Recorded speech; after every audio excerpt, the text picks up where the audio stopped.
ನಮಸ್ಕಾರ, ಬಸವ ಟೈಮ್ಸ್ಗೆ ಸ್ವಾಗತ. ಬಿಜೆಪಿ ಮುಖಂಡರು ವಿಜಯಪುರದಲ್ಲಿ ಪ್ರತಿಭಟನೆಯನ್ನ ನಡೆಸಿದ್ರು. ಸಿವಿಲ್ ಪೊಲೀಸ್ ಕಾನ್ಸ್ಟೇಬಲ್ ಹುದ್ದೆಗಳ ನೇಮಕಾತಿ ಪರೀಕ್ಷೆಯಲ್ಲಿ ತಿಕೋಟದಲ್ಲಿ ನಡೆದ ಗೊಂದಲವನ್ನ ಖಂಡಿಸಿ ಪ್ರತಿಭಟನೆಯನ್ನ ನಡೆಸಿದ್ರು. ಪ್ರತಿಭಟನಾಕಾರರು ಅಭ್ಯರ್ಥಿಗಳಿಗೆ ನ್ಯಾಯ ಒದಗಿಸಲು ಮರುಪರೀಕ್ಷೆ ನಡೆಸಬೇಕು ಎಂದು ಒತ್ತಾಯಿಸಿದರು. ಜೊತೆಗೆ ಈ ಗೊಂದಲದ ನೈತಿಕ ಹೊಣೆ ಮತ್ತು ಸಚಿವ ಪ್ರಿಯಾಂಕ್ ಖರ್ಗೆ ಹಾಗೂ ಎಂಬಿ ಪಾಟೀಲ್ ಅವರು ರಾಜೀನಾಮೆಯನ್ನು ನೀಡಬೇಕು ಎಂದು ಆಗ್ರಹಿಸಿದರು.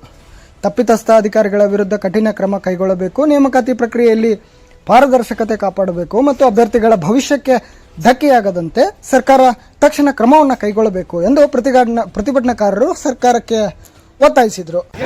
ಗೃಹ ಮಂತ್ರಿಯಾದ ಪ್ರಿಯಾಂಕಾ ಖರ್ಗೆ ಅವರಿಗೆ, ಗೃಹ ಮಂತ್ರಿಯಾದ ಪ್ರಿಯಾಂಕಾ ಖರ್ಗೆ ಅವರಿಗೆ ಬೋಲ ಭಾರತ್ ಮಾತಾ ಕಿ, ಬೋಲ ಭಾರತ್ ಮಾತಾ ಕಿ.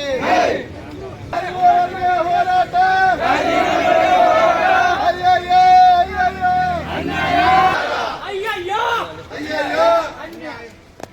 भारत माता की, भारत माता की.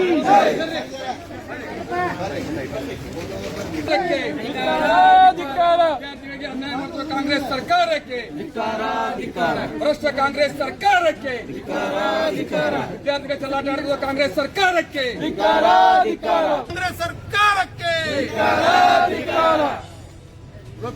ಕೆಇಎ ಅಂದ್ರೆ ಕರ್ನಾಟಕ ಎಕ್ಸಾಮಿನೇಷನ್ ಅಥಾರಿಟಿ ಅನ್ನುವಂಥದ್ದೇನಿದೆ ಕರ್ನಾಟಕ ರಾಜ್ಯದಲ್ಲಿ, ಇದು ಪೊಲೀಸ್ ಕಾನ್ಸ್ಟೇಬಲ್ ಹುದ್ದೆಗೆ ಪೂರ್ವ ತಯಾರಿ ವಿಷಯವಾಗಿ ಒಂದು ಟೆಸ್ಟ್ ಅನ್ನು ಕಂಡಕ್ಟ್ ಮಾಡಲಾಗಿತ್ತು. ಈ ವಿಜಯಪುರ ಜಿಲ್ಲೆಯಲ್ಲಿ 61 ಪರೀಕ್ಷಾ ಕೇಂದ್ರಗಳನ್ನು ಗುರುತು ಮಾಡಿದಂತ ಜಿಲ್ಲಾಧಿಕಾರಿಗಳು ತಿಕೋಟದಲ್ಲಿ ವಿಫಲವಾಗಿದ್ದಾರೆ ಅಂತ ಹೇಳಲು ನಾವು ಬಯಸ್ತೇವೆ.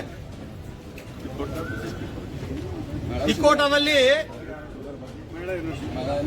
ಏನಾಗಿದೆ ಅನ್ನುವಂಥದ್ದನ್ನ ಇಲ್ಲಿವರೆಗೂ ಪ್ರಕರಣ ಸಂಪೂರ್ಣವಾಗಿ ಏನು ಪರೀಕ್ಷಾ ಅಭ್ಯರ್ಥಿಗಳಿದ್ದಾರೆ ಆ ಪರೀಕ್ಷಾ ಅಭ್ಯರ್ಥಿಗಳಿಗೆ ಸರಿಯಾದ ಇನ್ನೂತನ ಮಾಹಿತಿ ಕೊಡ್ತಾ ಇಲ್ಲ. ಅಲ್ಲಿದ್ದಂತ KEA Karnataka examination authority Prasanna ಅನ್ನೋರು ಏನ್ ಹೇಳ್ತಾರೆ, ಅವರು ಪರೀಕ್ಷಾ ಕೇಂದ್ರದಿಂದ ಹೊರಗಡೆ ಹೋಗಬಾರ್ದು ಅಂತ ಹೇಳ್ತಾರೆ. ಪರೀಕ್ಷಾ ಕೇಂದ್ರದಲ್ಲಿ ಅರ್ಧ ಗಂಟೆ ಪತ್ರಿಕೆಯನ್ನು ಕೊಡೋ ಸಲುವಾಗಿ ತಡ ಯಾಕೆ ಮಾಡಿದ್ರು? ಅಲ್ಲಿದ್ದಂತ ಪ್ರಾಂಶುಪಾಲರಿಗೆ ಇಲ್ಲಿವರೆಗೂ ಯಾವುದೇ ರೀತಿಯ ಕಾನೂನು ಕ್ರಮ ಇಲ್ಲ.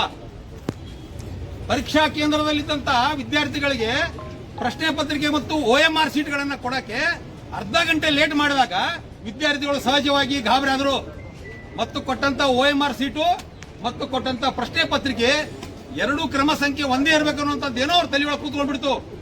ಇದರಲ್ಲಿ ಏನೋ ಮಸಲತ್ತಾಗಿದೆ ಅಂತ ತಿಳ್ಕೊಂಡು ವಿದ್ಯಾರ್ಥಿಗಳು ಏನೋ ಆ ಎಕ್ಸಾಮಿನೇಷನ್ ಹಾಲಿಂದ ಹೊರಗಡೆ ಬರೋ ಪ್ರಯತ್ನ ಮಾಡಿದ್ರು.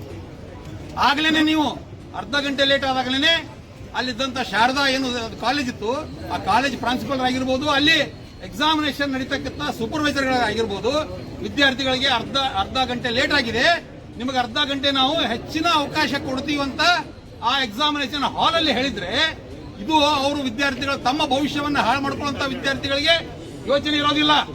ಅವರೇನು ಎಕ್ಸಾಮಿನೇಷನ್ ಹಾಲ್ ಅನ್ನ ಹೊರಗಡೆ ಬೇಕಾಬಿಟ್ಟಿಯಾಗಿ ಬಂದಿಲ್ಲ. ಈ ಪೊಲೀಸ್ ಇಲಾಖೆಯಲ್ಲಿ ತಮಗೆಲ್ಲ ಗೊತ್ತಿರೋ ಹಂಗಿನೇ ಎಷ್ಟೋ ವರ್ಷಗಳಾಯ್ತು ಕರೀದೇ ಇದ್ದಲ್ಲಿ ವಿದ್ಯಾರ್ಥಿಗಳು ನಸಿಕಿನ 5 ಗಂಟೆಗೆ ಎದ್ದು ತಾವು ತಮ್ಮ ಯೋಗಾಸನ, ರನ್ನಿಂಗು, ವ್ಯಾಯಾಮ, ವಾಕಿಂಗು, ಹೊಟ್ಟೆಗೆ ತಿನ್ನಕ್ಕೆ ಅನ್ನ ಇಲ್ಲ ಅಂದ್ರೂ ಸಹಿತ ಭಿಕ್ಷಾ ಬೇಡಿ ಅನ್ನ ತಿಂದು ಇವತ್ತು ವಿದ್ಯಾರ್ಥಿಗಳು ಫಿಸಿಕಲ್ ಫಿಟ್ನೆಸ್ ಆಗಿ ಎಲ್ಲ ಮಾಡ್ಕೊಂಡು ರೆಡಿ ಇದ್ದಾರೆ.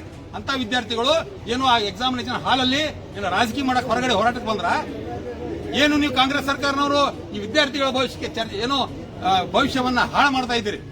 ಇದು ತಮಗೆ ಗೊತ್ತಾಗ್ತಾ ಇಲ್ವಾ? ಡಾಕ್ಟರ್ ಆನಂದ್ ಅವರು ಹೇಳ್ತಾರೆ, ಯಾರು ಈ ಜಿಲ್ಲಾಧಿಕಾರಿಗಳಂತ ಅವರು ಹೇಳ್ತಾರೆ, ಅರ್ಧ ಗಂಟೆ ತಡವಾಗಿ ಕೊಟ್ಟಂತ ಪ್ರಶ್ನೆ ಪತ್ರಿಕೆ ಬಗ್ಗೆ ಅವರು ಎಲ್ಲಿ ಉಲ್ಲೇಖ ಮಾಡಿಲ್ಲ.